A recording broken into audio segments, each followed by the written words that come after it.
বিজেপির দরজা বন্ধ নাকি রাজনীতি দাবার বোর্ডে নতুন চাল? নমস্কার, আপনারা দেখছেন এনভিটিভি। বাংলার রাজনীতিতে এখন এমন একটা পরিস্থিতি যেখানে কেউ পদত্যাগ করলে খবর হয়, কেউ পদত্যাগ না করলেও খবর হয়। কেউ বিজেপিতে যাচ্ছেন বলে জল্পনা, কেউ বিজেপিতে না যাচ্ছেন বলে জল্পনা। আর এইসব জল্পনার মাঝখানে একটা বক্তব্য পুরো রাজনৈতিক মহলে আলোড়ন তুলে দিয়েছে। পশ্চিমবঙ্গ বিজেপির রাজ্য সভাপতি শ্রমিক ভট্টাচার্য স্পষ্ট বলে দিয়েছেন যে তৃণমূলাইজেশন of BJP will never happen. আর তারপর থেকেই প্রশ্ন একটাই, যদি দরজা বন্ধ থাকে তাহলে বাইরে এত লাইন কিসে? বাংলার রাজনীতিতে কি ঘটছে? গত কয়েকদিনের মধ্যেই বাংলার রাজনীতিতে ঘটে গেছে একাধিক নাটকীয় ঘটনা। রাজ্যসভা থেকে পরপর পদত্যাগ, দলের ভেতরে অসন্তোষের আলোচনা, বিরোধী শিবিরের ভেতরে নতুন সমীকরণের জল্পনা, আর সোশ্যাল মিডিয়াতে প্রতি ঘন্টায় নতুন নতুন থিওরি। এই পরিস্থিতিতে বিজেপির রাজ্য সভাপতি শ্রমিক ভট্টাচার্য বলছেন বিজেপির দরজা টিএমসির জন্য বন্ধ, দলের তৃণমূলাইজেশন হবে না। বাংলার রাজনীতিতে এখন গেট বন্ধ, কিন্তু গসিপ কাউন্টার 24 ঘন্টায় খোলা।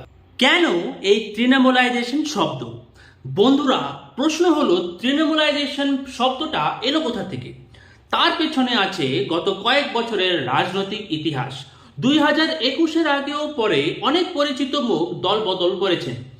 তখন বিজেপির মধ্যেই একটা অংশ মনে করত বেশি দলবদল দলের নিজস্ব সাংগঠনিক পরিচয়কে দুর্বল করতে পারে। এবার বিজেপির দাবি তারা গ্রাসরুটস কর্মীদের জোরে উঠে এসেছে, ইম্পোর্টেড নেতাদের জোরে নয়। তাই শ্রমিক ভট্টাচার্যর বক্তব্য শুধু রাজনৈতিক স্লোগান নয়, এটা বিজেপির নতুন লাইন বলে মনে করা হচ্ছে। আগে স্লোগান ছিল পরিবর্তন, এখন স্লোগান হলো ভেরিফিকেশন। পদত্যাগের ঝড়, কিন্তু বিজেপিকে এই বক্তব্য দিতে হলো কেন? তার উত্তর লুকিয়ে আছে গত কয়েকদিনের ঘটনায়। প্রকাশজিৎ বারিক রাজ্যসভা থেকে পদত্যাগ করে বলছেন যে বাংলার ম্যান্ডেট বিজেপির পক্ষে গেছে। তার আগেও আরও পদত্যাগের খবর সামনে এসেছিল। ইকোনমিক টাইমসের রিপোর্ট বলছে মাত্র কয়েকদিনের মধ্যেই এটা তৃতীয় রাজ্যসভা পদত্যাগ।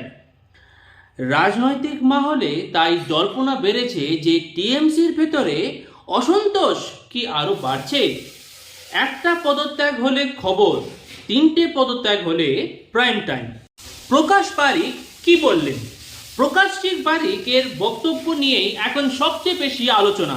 তিনি বলেছেন বাংলার মানুষ বিজেপির পক্ষে ম্যান্ডেট দিয়েছেন, আর সেই রাজনৈতিক ব্যবস্থা মাথায় রেখেই তিনি সিদ্ধান্ত নিয়েছেন।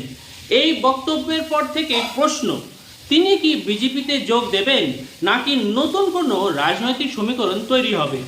এখনো তার স্পষ্ট উত্তর নেই। আর রাজনীতিতে যখন উত্তর থাকে না তখন বিশ্লেষকদের ব্যবস্থা ভালো চলে। নো কমেন্টস আর টাইম উইল টেল রাজনীতির দুটো সবচেয়ে দামি বাক্য। বিজেপির করা অবস্থান, এখানেই বিজেপির অবস্থান বেশ ইন্টারেস্টিং। শ্রমিক ভট্টাচার্য স্পষ্ট বলেছেন বিদ্রোহী টিএমসি এমপিরা এনডিএকে সমর্থন করলেও তাদের বিজেপিতে নেওয়া হবে এমন কোনো নিশ্চয়তা নেই। তিনি বলেছেন এই বিদ্রোহ টিএমসির অন্দরের বিষয়, বিজেপি এই প্রক্রিয়াকে উৎসাহিত করছে না। অর্থাৎ বিজেপি বলতে চাইছে সমর্থন আর যোগদান এক জিনিস নয়, রাজনৈতিক সহানুভূতি আর দলের সদস্যপদ এক জিনিস নয়। লাইক দিলেই ফ্রেন্ড রিকোয়েস্ট অ্যাকসেপ্ট হয় না, বিজেপির লাইনটা মোটামুটি এরকম। বিরোধীদের বক্তব্য, অন্যদিকে বিরোধী শিবিরের দাবি পুরো বিষয়টা রাজনৈতিকভাবে দেখতে হবে। কেউ বলছেন এটা অসন্তোষ, কেউ বলছেন এটা সমীকরণ, কেউ বলছেন এটা শুধু নির্বাচন পরবর্তী প্রতিক্রিয়া। আর এই সব ব্যাখ্যার মাঝে বাংলার মানুষ বুঝতে চাইছেন শেষ পর্যন্ত রাজনীতি এই নাটকের পরবর্তী দৃশ্য কি। বাংলার রাজনীতিতে একটা ঘটনার ব্যাখ্যা যত, ঘটনা তত নয়। মানুষ আসলে কি চায়? রাজনৈতিক করিডোরে দলবদল নিয়ে যত আলোচনাই হোক, সাধারণ মানুষের প্রশ্ন হলো অন্য। চাকরি কোথায়? দাম কমবে কবে? রাস্তা ভালো হবে কবে? উন্নয়ন কতটা দৃশ্যমান হবে? কারণ ভোটাররা শেষ পর্যন্ত নেতার পার্টি কার্ড দেখে না, ফলাফল দেখে। নেতারা দল বদলান, মানুষ বিল বদলাতে পারে না।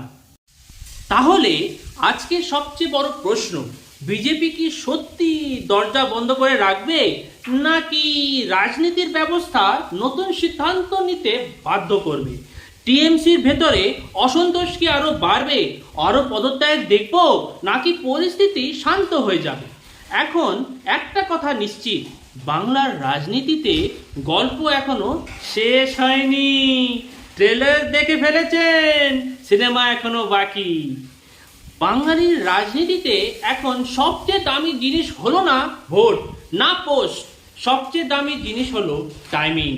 আপনার কি মনে হয় বিজেপির নো তৃণমূলাইজেশন নীতি কতদিন থাকবে? কমেন্টে জানান।